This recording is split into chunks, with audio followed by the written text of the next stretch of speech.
We are creatures of desire. What we most desire is meaning. What makes us suffer most is a lack of meaning. The Meaningful Life with Andrew G. Marshall. Marital therapist, author, and communications trainer Andrew G. Marshall invites guests from all walks of life to discuss what makes life meaningful. Hello, I'm Andrew G. Marshall. Welcome to The Meaningful Life. We're available on Apple, Spotify, Podbean, and wherever you find your podcasts. Are you a successful woman? You've got a great job, great prospects, a great circle of friends, and a great home. There's just one issue. You're single and you can't find a great man. When I used to work in central London, seeing couples with relationship problems, I'd go home on the train back to Sussex late in the evening.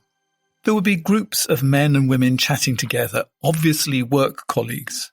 I could tell from their bearing and their clothes that they had good jobs in the city. But there was something interesting. All the men had wedding rings, almost without exception, but basically none of the women had one, no matter how attractive they were. Both the men and the women had obviously sacrificed a lot to get on and were working late, probably on a regular basis. But the men had wives and probably children waiting for them. The women were coming home to an empty house. Why? My witness today is a dating coach who specializes in helping smart, successful women to find a man. Marc Katz has 20 years' experience under his belt. His books include Why You're Still Single, Things Your Friends Would Tell You If You Promise Not to Go Mad, and Why He Disappeared, the smart, strong, successful woman's guide to understanding men and keeping the right one hooked forever. But what interests me most about you, Evan, is that when you started your career in date coaching, you were single yourself.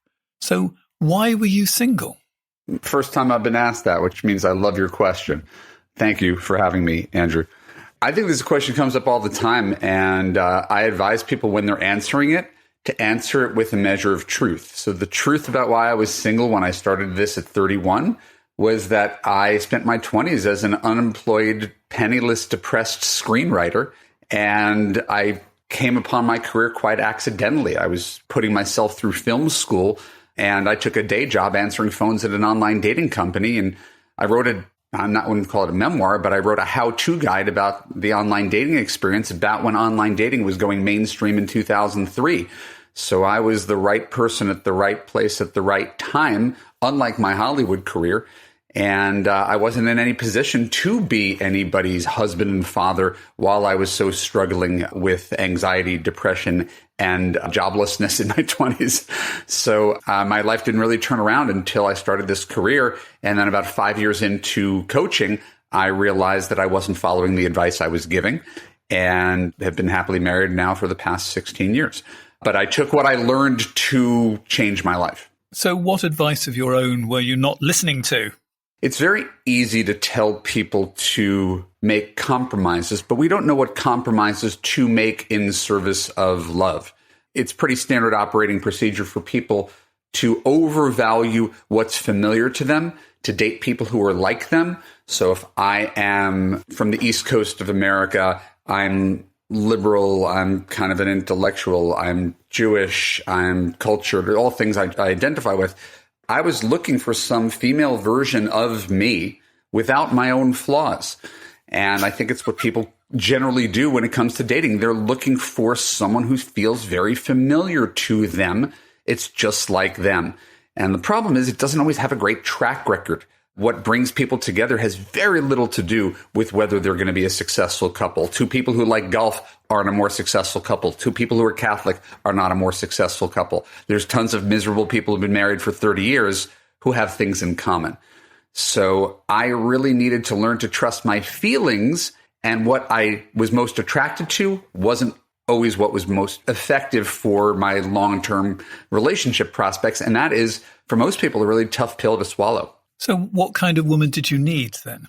I liked people who I liked the people I work with now were the people I used to date. Smart, strong, successful women, right? Really busy, really ambitious, really opinionated, really cultured, could teach me a thing or two and hand me this book to read or tell me about this seminar or this country that they went to. And I really put intellect first, second, and third.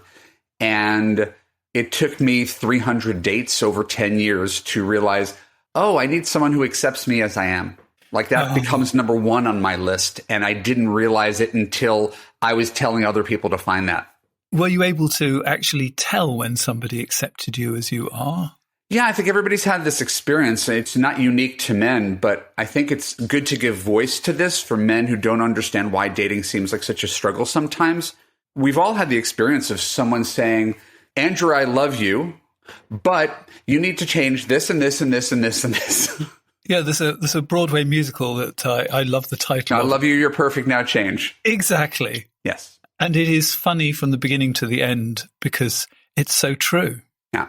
So it's not that she's lying that she loves you. It's also she wants to iron out all the things she doesn't like about you to make you more like her. And men don't like to be your projects. We didn't come to you as our consultant to fix us. And the understated thing for men that men don't even understand themselves is men want to be accepted and appreciated and admired. And women often choose men that, well, he's tall, he's handsome, he's funny, he's rich, and I could kind of work on the rest. And the truth is, you don't get to work on the rest. You got to take the whole package. And if you don't like the whole package, you should probably find another guy instead of constantly criticizing him. I was really fortunate enough to have had many girlfriends who criticized me. And it's not even that the criticism is invalid. That's the important point. The criticism may be accurate, but I don't want to have to walk on eggshells my whole life because you don't like certain aspects of my personality. I would sooner go with someone who really just appreciates me as I am, isn't blind to my flaws, but doesn't harp on them. And that's a better feeling for a relationship. And I would encourage people of both genders to do that. And so is that in a nutshell the reason why successful women are still single? They see men as a project. That nutshell isn't big enough to encompass why this is more complicated. If you are one of my clients, you're for lack of a better word, a 95th percentile woman. You have more education, you have more money, you might be more attractive or fit. You really are a catch on paper, right? And in your mind, I'm not saying it's accurate, I'm not even saying it's effective, but in your mind, I can only date the 5% who are above me in that food chain. Those are the only ones I'll respect. If I make $200,000, he has to make $201,000. It doesn't really hold up to logical scrutiny, but it's real. So she's created these arbitrary limits like she's a top tier university and only 5% of people can get in. What's not calculated is that among those 5%, half of them are not going to want to go out with her because she's just as difficult and busy and opinionated, right, as he is. And when you get the guy who's just like you, and that's what happened with me, you might discover there's a lot of friction. Two busy, opinionated, difficult people who are attracted to each other, respect each other, but no one's the easygoing force in that relationship. So it also creates relationships that don't often work. And that becomes their paradigm. Only 5% of men are good enough. These guys don't want me. These guys are the ones I want, but we fight. And so we need to open up to different ways of dating and selecting partners. And it's really going to be based on feel and ease. And that is not something people associate with relationships, is ease. And how much lower in the financial pecking order can you go? Because I have plenty of couples where I have a successful woman and a man who has a much, much smaller job. And that creates huge tensions too. Right. And there's tons of studies on this as well. And so our society has changed for the better relatively rapidly, right? Post second wave feminism in the 70s, we're probably around the same age. I'm 52. I don't know how old you are. I'm 65. Okay. Well, you look great. So our parents' generation, my mom married in 1968 to my dad, went from her father's house to my father's house, didn't get an education, became a homemaker, raised two kids, different track. So now women have educations. 40% of couples, women make more money than men, right? But the old school chivalry thing, the expectations, whether it's biological or sociological, is that the man's the protector and the provider. And it's hard for women to let go. So women generally want equality, but they still want a guy who's taller, smarter, funnier, richer to take care of them. And that doesn't go anywhere. It's just not working anymore in a world where women are now getting more college degrees and law degrees and medical degrees than men. And so we have to kind of consciously shift. And I'll often tell a story where I remember when I started this career, and it's gauche to talk about money, but it's important because of this. I was just beginning this thing, writing people's online dating profiles in 2003. And I was making $50,000 or something. And I was dating a woman who made $250,000, right? And she wanted me to pay for her, or at least go half. And it made no practical sense, right? But that was a thing she wanted. And I was like bankrupting myself just to try to keep up with her. If a man made $250,000 and the woman made $50,000, what would happen? He'd pick up the check every time. And if he didn't, if he let her split it, her friends would be like, he's so cheap.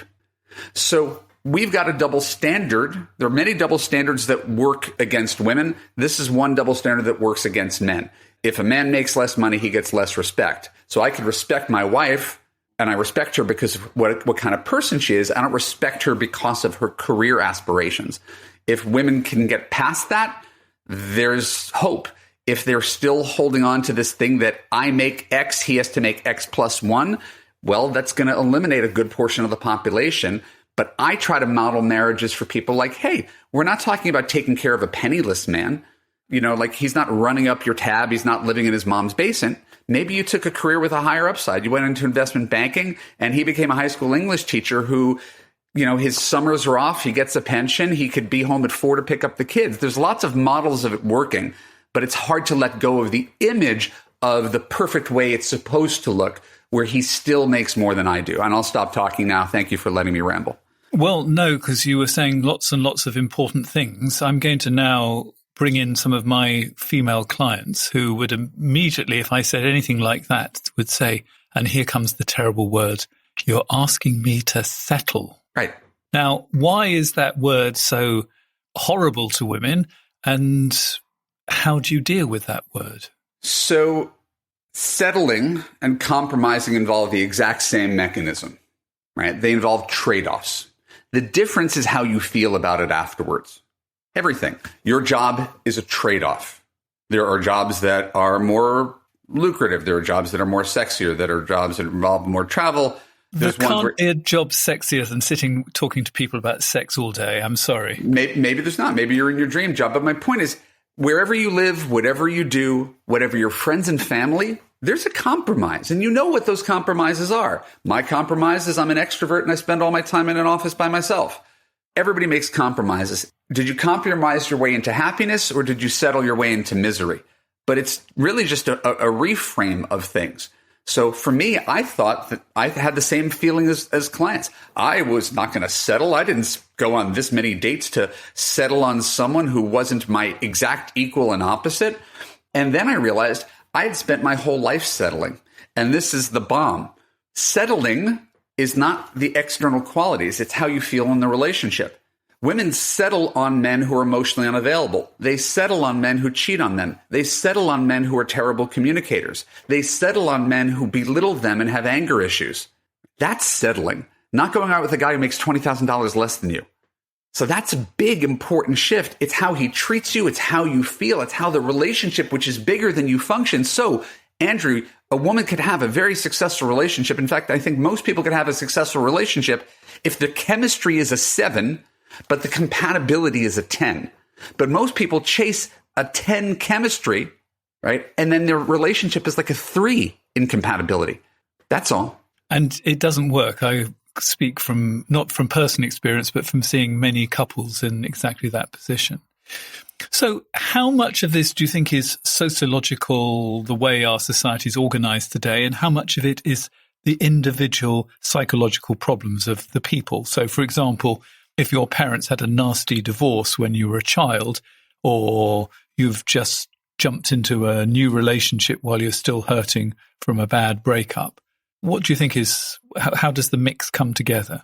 I think it's close to, I mean, you could take like Robert Sapolsky's Behave, a 900-page, behavioral psychology book, and he'll break it down into a million components and say that it's about 50-50 nature nurture on almost everything. And it's almost impossible to untangle that. It may or may not even matter, but we're all formed by our childhood experiences. Are you a parent? No, I'm not a parent, but I do have parents, surprisingly enough. So my observation as a parent of a 12 and 13-year-old, and it's not unique to me, is two things. There is the kid is born with a personality. That's biological. You don't get to control your kid's personality. Some kids have temper issues. Some kids are really shy. Like they're born with a personality. And then there's the environment you create for them as a parent. And you can only mold them so much within that environment. But obviously, kids who are brought up in an environment where the parents believe in the school versus believe in doing drugs and cutting class, the kid's going to have a different attitude towards school, for example. So every kid has a biological personality, right? And there is real biology, men and women biologically different. And the society and the small environment in which we're raised is going to make a difference. And if kids have only seen bad relationships modeled, that's the way they think male-female relationships or marriage looks. So I get women in their 60s who've never even experienced anything resembling a healthy relationship. And it's not their fault. They didn't come from it. They sought out men who reminded them of their abusive, abandoning fathers. And they repeated that because it's familiar. We gravitate towards what's familiar, not necessarily towards what's healthy. So one of your central ideas is that the problem is not that you attract the wrong guys, but you keep the wrong guys. So tell me about that. Yeah, this is a good follow-up to the previous question. People have a story about how life works, as if we are magnets and people just come to us. They're attracted to us. I attract narcissists. It's more accurate to say you are attracted to narcissists. You choose narcissists. You ignore their narcissism and double down trying to transform the relationship into something healthy. But other people meet narcissists and say, I got to run from that. That's toxic behavior. So it's not that they are more attracted to you. It's you choose them unconsciously. And then no one can make that relationship work with a narcissist because they're too wrapped up in themselves. That narcissist is just going to move on to the next person and the next person. No one makes that work. So women choose these men, beat themselves up about why they can't fix the relationship because they're so deeply in love. And is that really healthy love, or is it some childhood attachment style issue that she's just revisiting as an adult unconsciously? So my job as a coach is to steer women away from unhealthy relationships and towards healthy relationships, even if it feels a little foreign. So let's look at some of the central things that you need to do if you want to improve your dating and find a partner. And the first thing you talk about is building confidence. So tell me about that. If someone hasn't had successful love in their life, and sometimes it comes parental and sometimes it's romantic, it's going to erode one's confidence. It's hard for it not to. So when I talk to women and I ask them how they feel, we get to dig a little bit deep. The same words come up over and over. I feel sad. I feel lonely. I feel like something's wrong with me. I don't understand why other people get to have love and not me. I'm confused. I'm frustrated. I'm afraid that I'm going to be alone for the rest of my life.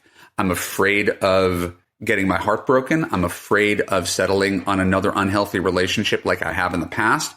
So these are the emotions that people are bubbling with when they reach out to someone like me, right? All of that falls under the umbrella of an erosion of confidence. And if you're not operating from a place of confidence, it's going to be really hard to date, to be the best version of yourself, to attract quality people, because men and women both are drawn towards confidence and pull away from insecurity. So before we do any dating in my coaching programs, we'll spend the first 6 weeks just trying to get people's head on straight about what they're worth, the mistakes they've made in their past, and trying to create sort of like a new, whiteboard for what they're looking for in love. And it requires getting rid of all of the false beliefs and the limiting beliefs that we have in our past. And there's tons of limiting beliefs. So actually confidence is not so much building yourself up, but getting rid of the limiting beliefs. I think it's the easiest place to start, right? Because you could say confidence, confidence, confidence, confidence. That's not going to make someone feel confident, right? You could do all your positive affirmations. I'm not against any of that. at the end of the day, it's usually more the negative things that are weighing us down, that if we could scrub ourselves of that negativity, all men are looking for one thing. I'm too old. There are no good guys online. Nobody wants to commit. I always screw things up. Those are stories that we hold on to that become self-fulfilling prophecies. And if we make them true, they become true. And there's way too many exceptions to them for them to be true. And we see them all the time. I can't tell you how many people tell me there's no men available or there's no women available. And about 3 weeks later, they're telling me about a guy there or a woman they've just met. Right. So it's amazing how negative we can be. So how do we meet these people? Are you a online dating fan or not so keen on it? It's a good question. I wrote one of the first books about online dating. I have an online dating course. I have an online dating profile writing service. At the same time, I'm not at all blind to the flaws of online dating, and it's gotten more challenging over the years because they've taken old school dating sites like a Match.com, and we've put them into apps where we remove the written portion, we remove the email portion. So the part where you get to know someone, or at least have the illusion of having some information about them, has been removed. So now it's mostly photos and swiping and texting, which is a really low quality user experience for people who are trying to make real connections. And everybody is sort of caught up in that.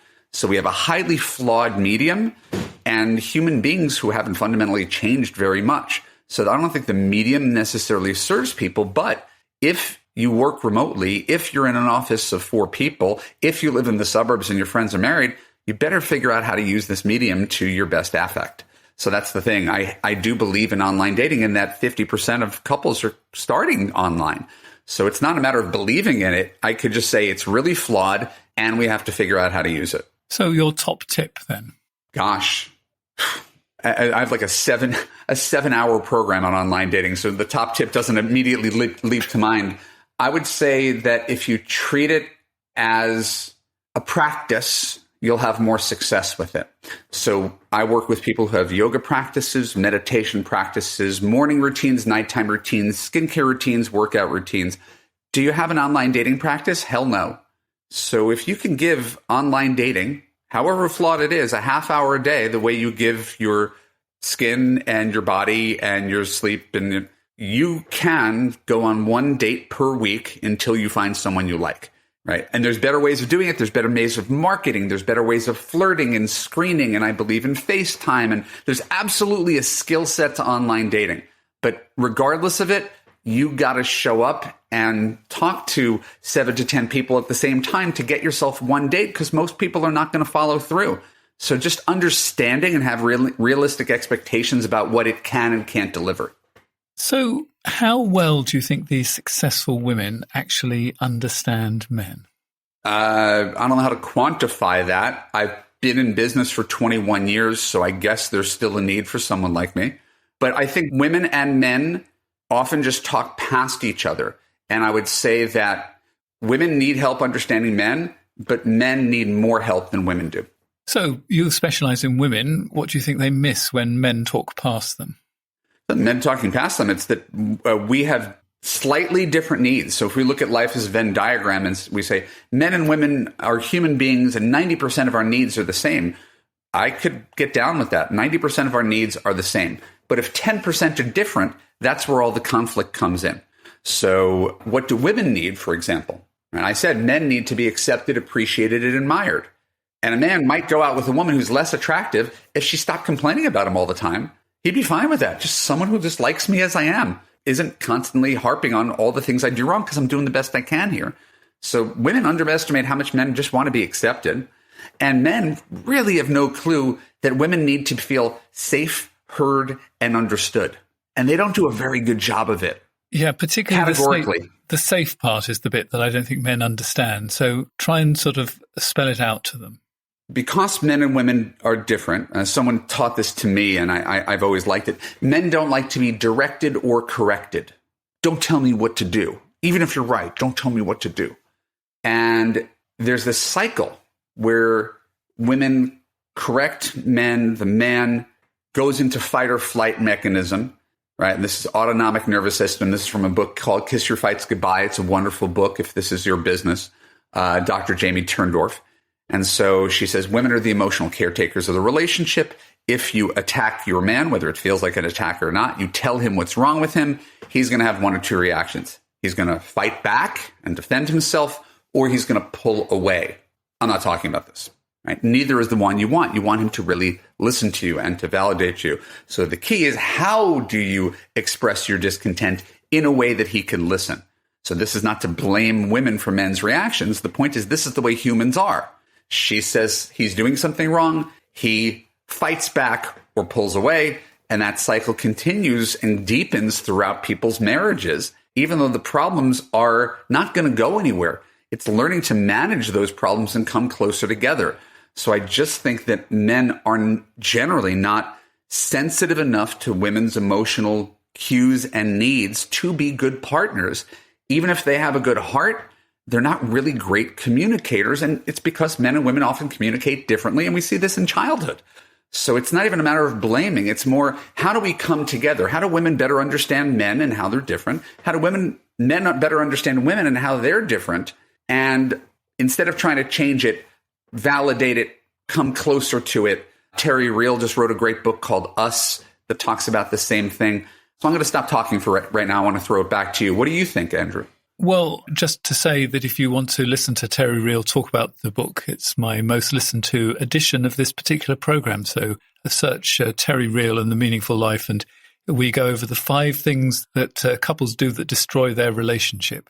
But what I'm interested in actually getting from you is the opposite side round, that women want to feel safe. How does a man make a woman feel safe? Because most men would say, I'm not a physical threat, so of course she'll feel safe with me. You're correct that most men are not physical threats. There are men who are physical threats, and there are men who use their physicality or size to be physical threats, whether they act on it. But if we're just talking about very basic verbal communication and emotions, safety means a lot of things. So if he's going to yell at her, that doesn't make her feel safe. If he's going to insult her, belittle her, ignore her needs, gaslight her, tell her she's making too big a deal about it, her feelings are invalidated, that doesn't feel safe, heard, or understood.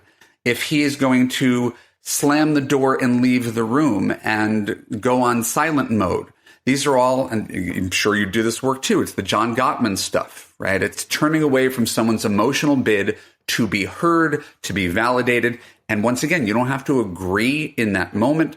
But if you shut that person down and their feelings are real, that person is going to not have too many ways to express that feeling. How is that person going to feel? And so this happens to both parties in relationships, but I think women are a little more sensitive, a little bit more intuitive in general. And that's why women have closer friendships. Women are more nurturing in general. They're attuned to things that men aren't always attuned to. And it doesn't mean that women are right in every situation. But if you dismiss their concerns, whatever that concern is, and escalate the conflict instead of de-escalating the conflict, I hear you. I want to fix this. How can we make this right? Your relationship is just going to be really tumultuous. So I use myself as an example because it's really easy to. I don't think I'm any more, I'm a better guy or more sensitive than any other guy. The one thing I do really well, I apologize. If I do something that upsets my wife, my first move is to apologize and then kind of backtrack and kind of figure out where we could validate and hear each other. I don't double down on a mistake. And I think part of the, you're not my boss, you're not going to tell me what to do, don't criticize me. If these things tend to spin out of control really quickly, and then a woman's walking on eggshells, I can't even say anything to my husband because he's going to get angry at me. And I don't want to have to deal with his anger. So then she buries all her emotions and she feels resentment. So that's what I mean by safe. It's not physical safety, it's emotional safety. Thank you for explaining that, because you put it absolutely beautifully. So are the issues about being single different at different ages? I've pulled out a couple of age spans. So let's look at 33 to 43. Are there different issues from, say, 44 to 54? 33 to 43, I don't know if you pulled that from my side or if you singled that out yourself, but 33 to 43 is when women have the greatest sense of urgency about having their own biological kids. And that's going to inform, if you want biological kids, that's going to inform a lot of how you date, choose partners, You need to find people who are really aligned. There's a sense of urgency that is a little bit different when you're dealing with people who are either younger or older than that, who are not thinking of bearing children. So that's the first thing that comes to mind when you say 33 to 43 is when women tend to hire me because they're starting to get concerned that it's not going to come together. The plan that they were hoping was going to fall together organically might not happen on its own. And I'm sort of thinking that anxiety in the mix doesn't actually help you find love. No, that's the hard part. There's an inherent contradiction between dating proactively and intentionally and also being kind of zen about it, because the more you grip the steering wheel, the more you try to interview a guy on a first date as to whether he's going to be a good husband and father, the less likely you are to have a good date. Yeah, anxiety doesn't help anybody, and I think it is almost inevitable. So it's really being able to do two things at once, to be able to understand that you're not going to get married to someone if you can't present as a good date and bring value to the table. But people become very, very single-minded because they're operating from a place of scarcity, and scarcity thinking doesn't help people make good decisions. And so it's easier 44 to 54, is it? Or the special problems that age group too? I wouldn't call it easier. I would call it different, because you're just dealing with a different set of men. If you're 33 to 43, you're looking generally for marriage, kid, first-timers, want to build something with someone. If you're on the other side of that, you're finding people who are often divorced, have kids, right? And then there's a different amount of baggage that comes with that, a different level of complication that comes with that, right? There's an ex-wife in the picture. There's splitting of property and money, the division of duties, and there's also fewer people. I think old statistics, it's not that old, but 70% of people are married before they're 35. So then you're going to get people who come on the market again. Some of them are good people. Obviously, just because you make a bad decision in marriage doesn't mean there's anything wrong with you. My wife is divorced. I think 35% of couples in America are divorced. So there's nothing unusual about it. But sometimes you get someone who's fresh out of divorce. And someone who's fresh out of divorce doesn't even know what they're looking for. They just know it's not like their ex-partner. So that sometimes that person gets into a relationship with you, but they're not really ready for the next step in the commitment.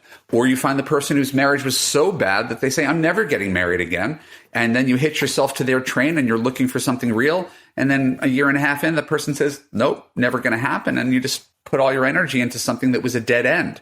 So I think there's just different complications that people have to deal with at different times of life. Whether you're 45, 55, 65, the end of marriage, maybe you stayed because you were waiting for the kids to get to college, right? Maybe you thought this was your lot in life, and then you allowed yourself to get emotionally attached to someone else, and you left your partner. There's lots of variations on this, and it gets messier. And that's why a lot of women would love the idea of finding a guy who's 38 and has no kids instead of finding the same guy, 46 and 2 kids. So the next age group we're going to look at in just a moment, because I've got a letter on that subject, and that comes up next. The Meaningful Life with Andrew G. Marshall. Please follow us on Twitter, like us on Facebook, and visit our website, andrewgmarshall.com/podcast, where you can join our supporters club and unlock bonus material and other benefits. I'm pleased to invite you to check out my new, expanded and updated website. I have lots of new articles to help you.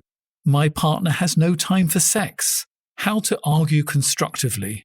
Are you in a zombie marriage? There's all sorts of other useful things you can do on the website. You can book an appointment with my team of experienced counselors.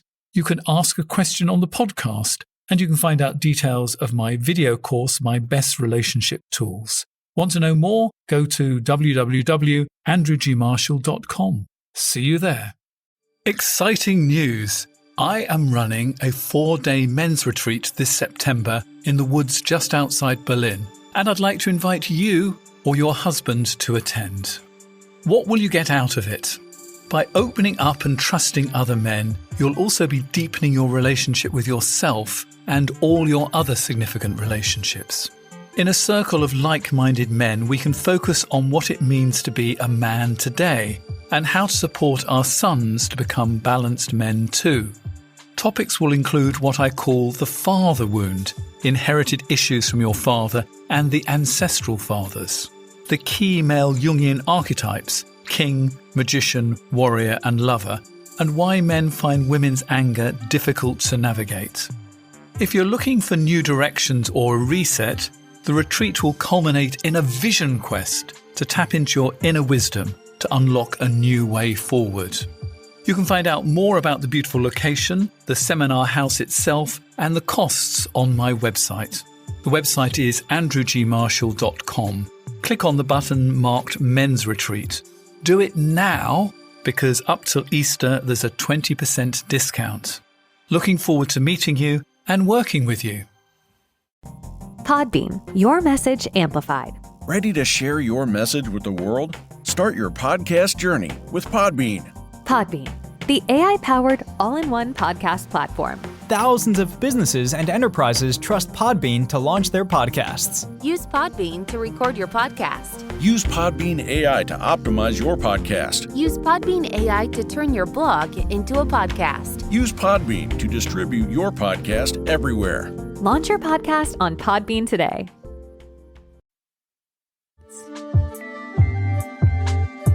If you'd like to participate in the program, you can go to my brand new website and see all the information about this podcast, and there's lots of useful advice and a place that you can send in a letter to us. I feel that there are no interesting men where I live, at least not available single ones. I'm in my 50s and I live in a reasonable sized town in the north of England. I have a good job, my children are grown up and off my hands, although I still worry about them. And I've had therapy to sort out the end of my marriage 3 years ago. Beyond my elderly mother, I'm free again. I've tried internet dating, but the men I've met gave me the creeps. My friends are either married, have decided they've had enough of men, thank you, or in relationships where I think, quite frankly, that the men are beneath them. In the meantime, I go through phases thinking I'm fine on my own or being worried and lonely. Neither approach really works for me, but I seem to be stuck. The thought of getting old alone terrifies me. I want some romance, perhaps an adventure, and someone I could rely on. Is that too much to ask for? So it's not too much to ask for, but it's also not something that's going to happen when you view the world through that really, really negative lens. Now, you're entitled to the negative lens. We've talked about it already on this call. But, you know, the phrase I keyed on are, the men I've dated give me the creeps. Unless you've dated all the men, you're dealing with a small sample size of men. So maybe you have a particularly sensitive ick factor, or indeed 100% of single men north of England are all creepy. So I'm leaning to the fact that you're entitled to your opinions, but the truth is you only need one guy to make you happy. So I want to validate your feelings. A lot of people marry the wrong people. A lot of people stay too long. We've been talking about it on this podcast. And their conclusion then becomes, there are no right people. But it's a false conclusion. We have all the evidence in the world to support that. So the story becomes, since I haven't found lasting love, maybe through no fault of your own, maybe you married someone at 21 and stayed married for 30 years and aren't really skilled or experienced at dating. So your life experience is, I've never been in a happy relationship. You know other people who have some version of the same life story, and now you've got a closed loop. But what you're missing is everybody else in the world. So you can tell yourself the story that I'd rather be, it's true. You'd rather be single than in a bad relationship, but you're precluding the possibility that there's a good relationship available. So between being in a bad relationship and being alone, yes, being alone is a winner. But there are good relationships. I'm in the United States. There's 50 million married women. So let's just say that you're correct that there's a lot of unhappy marriages. Great. 2/3 of unhappy marriages, right? That means there's 17 million happily married women who have adventure and romance and someone to rely upon. 17 million people. That's not winning the lottery, rare kind of numbers. So what's the difference between the 17 million people who have happy marriages with husbands who take care of them and you? It's not their location. It's not their age. It's their beliefs and their attitude and their actions. So you want love, but you don't want to date online. You don't like the guys you've met. You surround yourself with women who don't like men and don't like their relationships. Where is the hope? Where is the joy? Where are the positive role models to let you know that what you want can be yours? So if you're afraid of being alone, that drives people into action. You have a choice. There's not a right answer. You could live the rest of your life alone. You know exactly what that would look like. But right now, your actions are consistent with someone who's fine being alone. Imagine a guy who said the same things that you're saying. His friends don't like their wives. The women he meets online are terrible. He's generally mistrustful of women. He's kind of fine being alone. Do you think that makes that guy more or less likely to meet a quality woman? I think we'd call him a toxic man, to be perfectly honest. So I would never call the woman who asked that question toxic. I'm just saying that if you hold up the mirror, the negative beliefs about the opposite sex become a self-fulfilling prophecy. And it's not that all of that is made up. It's not all silly. It's just not the whole story. So if you could be open to the possibility that your instincts are often right, I'll even say, let's say 90% of men are not worthy of being your husband. Great. Now we've got 10% to sift and sort through to find one. That's an achievable goal. So if there was one thing you would ask for women to take away who are single from this podcast, what would it be? One thing. There's probably the one thing that I would normally say, and there's the one thing that comes directly out of this podcast. It's not the same thing. Okay, well, let's have both of them, because I'm a greedy boy. The one thing I like people to know is that good relationships should be fundamentally easy. If your relationship is difficult, it's probably not that good a relationship. And we've glorified difficult relationships. They do not have to be that way. I have an easy relationship. The happiest couples I know have fundamentally an easy relationship. It requires effort, not work. Effort is watering the garden. It's not working in a coal mine. So I like people to know that easy relationships are available to you if you choose easy relationships. If you choose difficult relationships, you will keep on having difficult relationships. The thing I wanted to share based on today's conversation is that we are all bound by our limiting beliefs, and your past does not have to have anything to do with your future. I've talked to women and men who have had 60 plus years of negative relationship experience who've become happily married.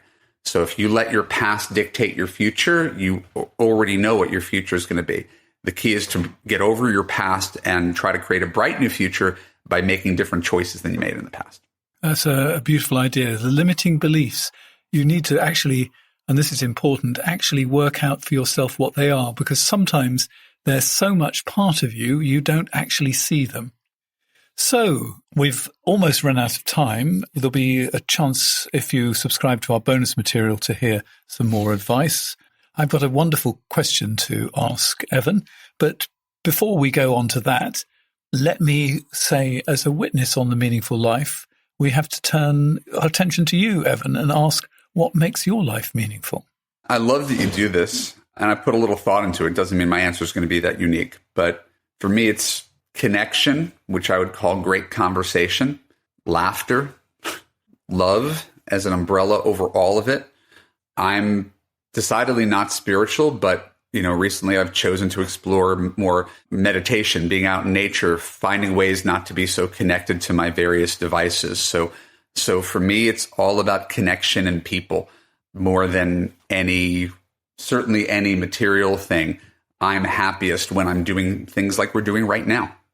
And if you'd like to hear us talk about the bonus topic, which is, can you have meaningless sex while you're looking for a long-term relationship? If you want to know the answer to that question, we'll be doing that in a moment. If you want to hear that bonus material, you can subscribe directly via Apple or Spotify. And if you want to become a supporter of The Meaningful Life and unlock the bonus material this way, here are the details. You've been listening to The Meaningful Life with Andrew G. Marshall. You can follow Andrew on Twitter, like him on Facebook, and please leave a review wherever you consume your podcasts. Making, editing, and distributing The Meaningful Life comes with substantial costs, and we'd like to ask for your help. Visit our website, andrewgmarshall.com/podcast, where you can join our supporters club and unlock bonus material for every program, send in a letter to be discussed by Andrew and his guests, and join a community of other people seeking to make their life meaningful. At the Gold level, you get even more benefits. Production of The Meaningful Life with Andrew G. Marshall is by Michael Dooney. Social media by Madeleine Healy. Sound engineering and theme tune by Sebastian de la Luz Mendoza. And I'm Susie Colick. Please tell your friends and spread the word. Thank you.